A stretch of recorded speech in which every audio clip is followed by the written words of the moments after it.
Okay, so the first step is to copy the Python file into a MAMBA file. The file name needs to be the same as the name of this folder.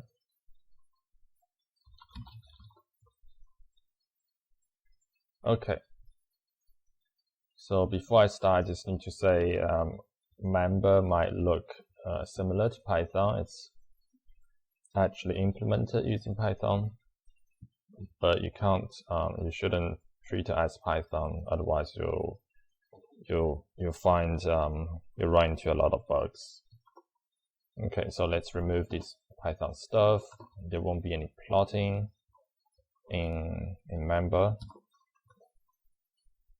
Okay, so we'll start by writing some IO code.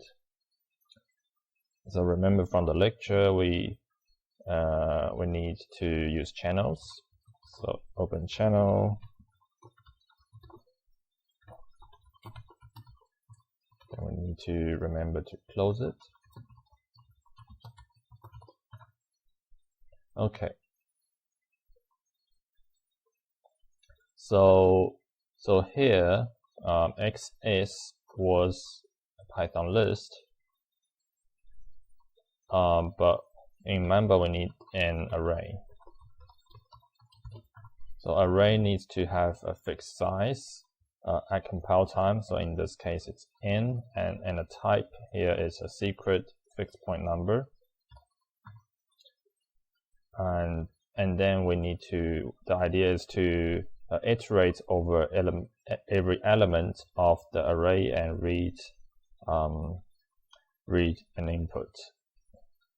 So we can do something like for x in XS, like so using a Python loop, but this won't work because Python loops, they are executed at compile time, and we need something at runtime, because that's when party 0 is going to input his data into the MPC engine. So we need a MAMBA loop, and that looks like this. So you start with a decorator, and then you write the body.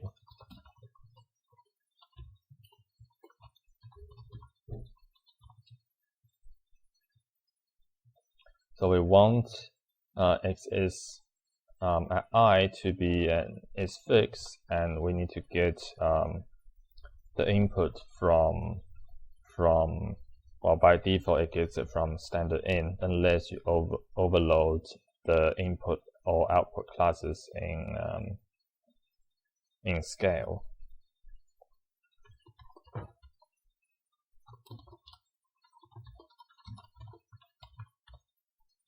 Okay, so this won't actually work because isFix doesn't at the moment have a get private input from method, but isInt has it. So we can actually write it like this. So what will happen now is we will read an integer into an isInt and then convert it to isFix.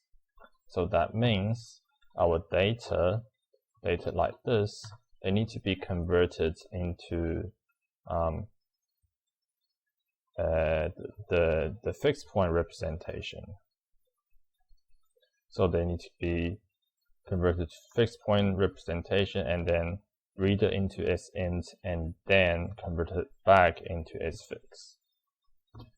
So the first step of the conversion is pretty simple. I have this Python script that I use, which I will just you'll see how it's used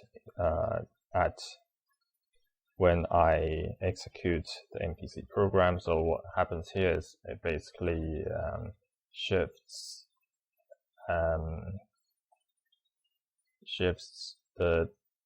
these decimal places, and then does a division.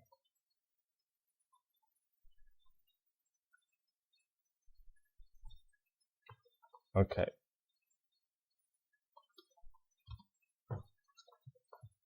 So we have x is, and we need to do the same for y.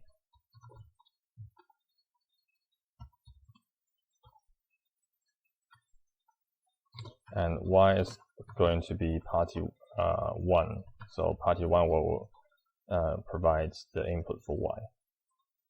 Okay. So that's I/O.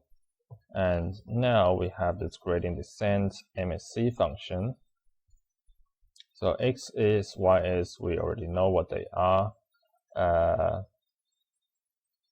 The m and c, well, if you remember from, can just go to this function. Let me remove these comments so we can see more code on the screen. So m and c, if you remember, they are updated at every iteration. And if you want a value that you can update in scale, you need to store it in memory. So we need to write, so we need to make m and c s fixes that are stored in memory, and we can do that using mem value. Then that's 0, and 1. Get rid of that. Oh, sorry, that should be that was a 5. Okay, and alpha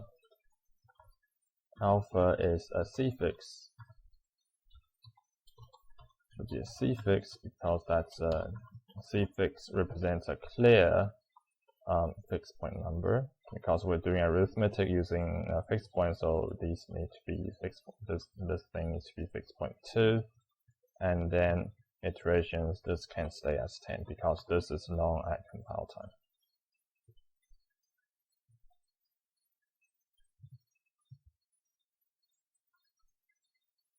Okay. Now, so this print is a Python print function, which we can't use again. We need a MAMBA print function, which is print _ln, and let's just put some new lines so when we run it, we can see where our result is. And the syntax is similar to printf. Let's see. And so, okay, so here I've put m and c, but remember,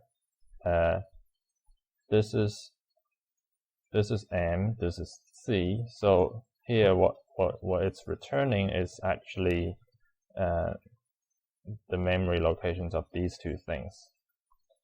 So to read something in memory, you need to call the read method, and then because these are fixed points, so if you do read, you get a value inside here, and these are these are secret fixed points, so you also need to do a reveal at the end.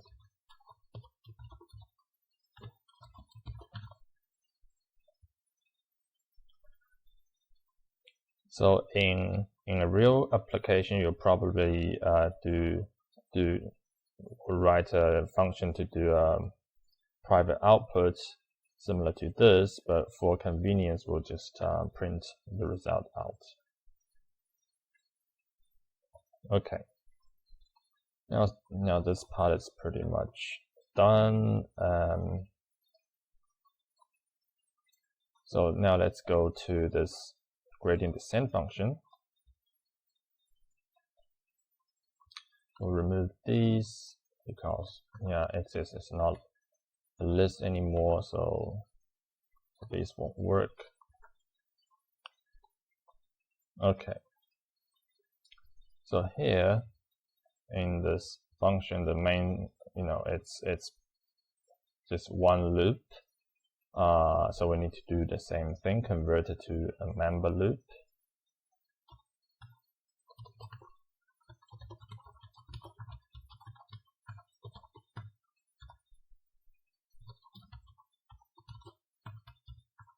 I don't need a colon there, I need it here.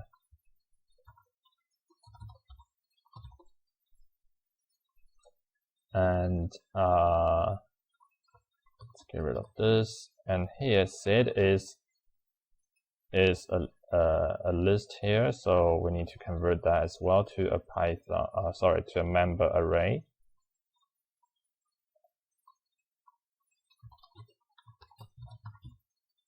And it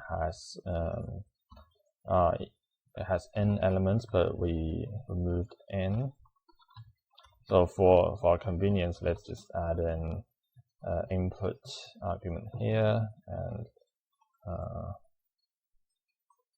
n should come from there. Okay.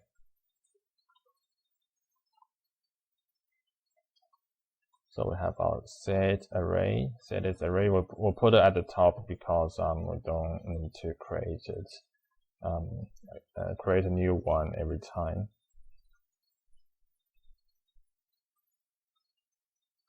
Okay. So now we need to basically compute this value inside every element in ZS.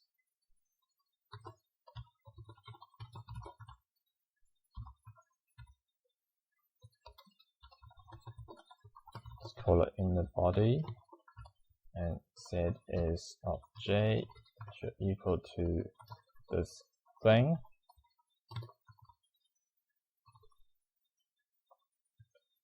Okay. Now, so we don't have a y, we have a ys. So we'll use we can use the square bracket notation to get the value in ys. Remember, ys is an array. And m, remember, m is a memory value, so we need to use the read method. So x, we don't have x, we have x is, and c, so that's the same. Okay, so that's set is done. Now the next part might be a bit tricky. So we have this dfdm function and dfdc. Well, let's go to those. Just remove these comments.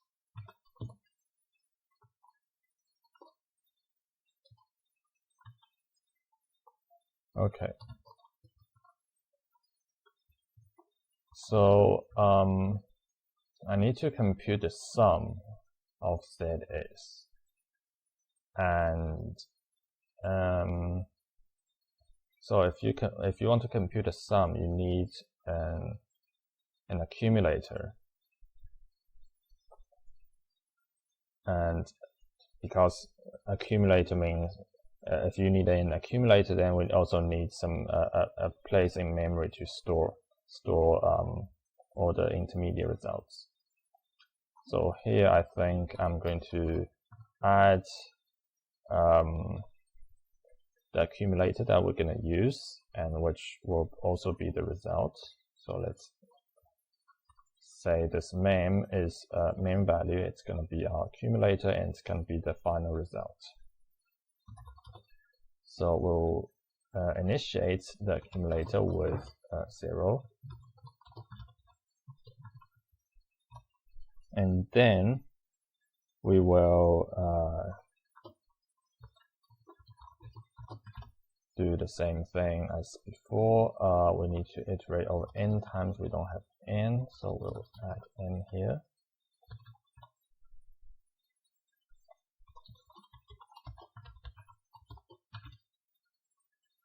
And then we'll do the accumulation.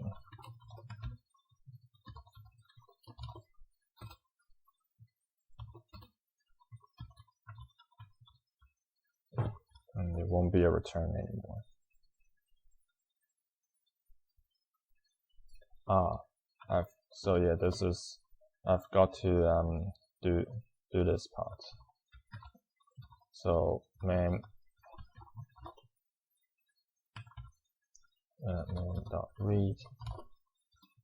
times 2. Okay. So that should be DFDC. Okay. So for DFDM, it's basically the same thing.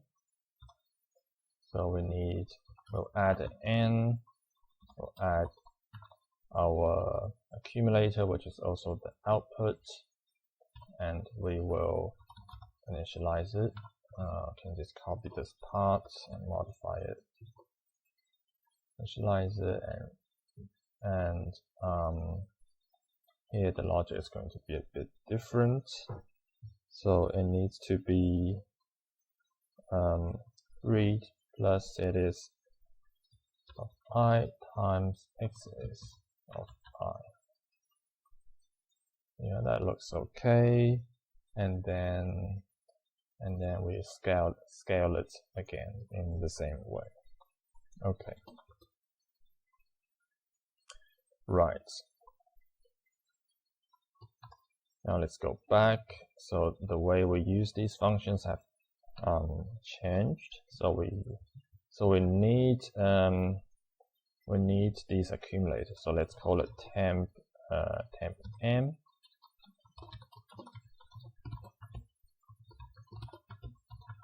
And then another one, temp c.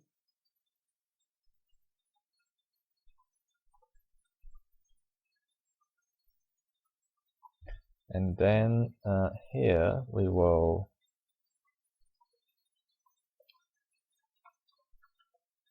try to use these DFDM. Yeah, these we can't multiply by alpha in this way, so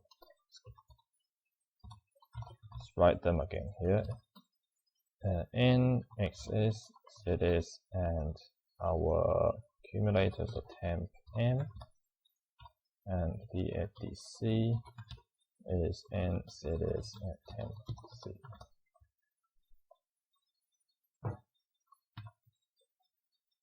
So what happens here is every iteration I will be calculating the FDM, the FDC, and storing it in temp M and temp C.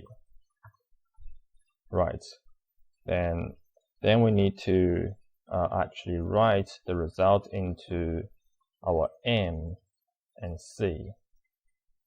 So again, M and C are main values, so we need to use the end right, and we need to implement basically this logic here. So m.read minus alpha times temp m.read. Okay, and same for C, c.read alpha times temp c.read. Okay, so that should be pretty much it. We covered a lot of things, how to use memory, how to use arrays, how to do loops, how to do arithmetic. So arithmetic is quite simple. You just, because all these operators are overloaded, so you can just use them as usual. We don't need this function. And let's see. Yeah, we also covered how to do input output, and just one more thing I'm going to add, which is just to introduce a timer. So we want to time how long this program takes to run, so that you get an idea.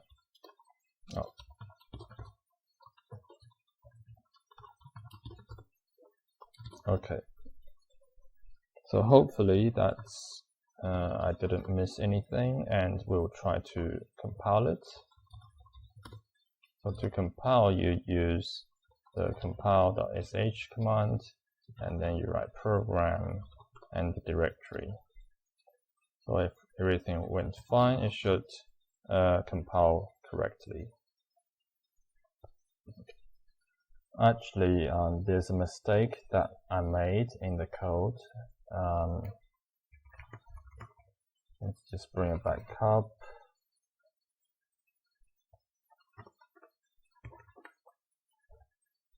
Oh yeah, so the the compilation will produce a bunch of files, these SM and BC and SCH files.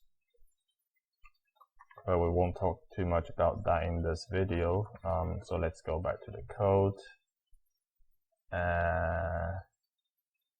Yeah, so here's the mistake. There shouldn't be ZS to ZS twice. It should exit ZS. And then let's just check this DFDM is correct. Yeah, so that should be fine. Okay, so let's compile again. Let's go back. Okay. So now I have 3 panes here. This is in the same scale directory, and we're going to try to run it.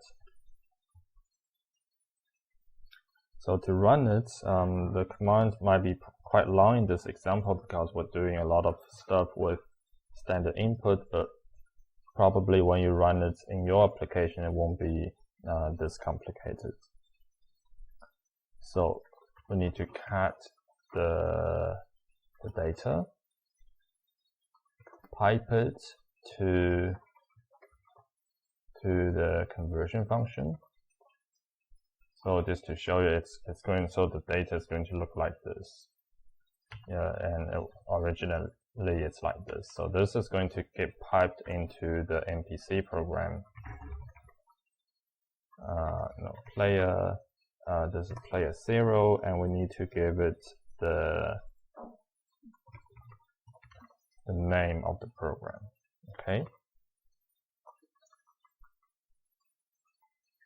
So let's copy that, and so at the bottommost screen is player 0, and then in the middle screen I'm going to do player 1. So player 1 is going to have Y data doing the same thing, and just change that to 1. And in the top window I will have player 2. Player 2 doesn't have any data, so I'm just going to run it like this. Okay, so when you start these programs, they won't start running yet until all the players are online. Okay, now it's running, and it's already finished. So this is actually running on the same machine. In practice, you would be running on different machines controlled by different people, because they don't necessarily have to trust each other, and that's the point of MPC. So here you can already see it took 2.16 seconds, but this is actually the total time including the pre-processing phase. And if we scroll up, you can see so this is 1.3 seconds here. This is actually the time that's printed out by our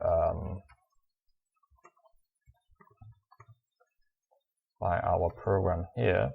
So this line. So this is actually the online time, and you can already see here. This is the result, M and C. So if I go back to, let's just go to run this reference file.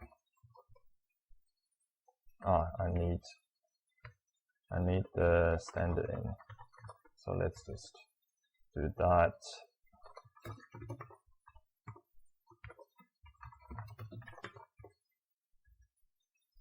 So if we compare this is the reference Python file 1.3 basically and 5, and we got something that's pretty close, very close in fact. So that worked fine, and it worked pretty quick as well.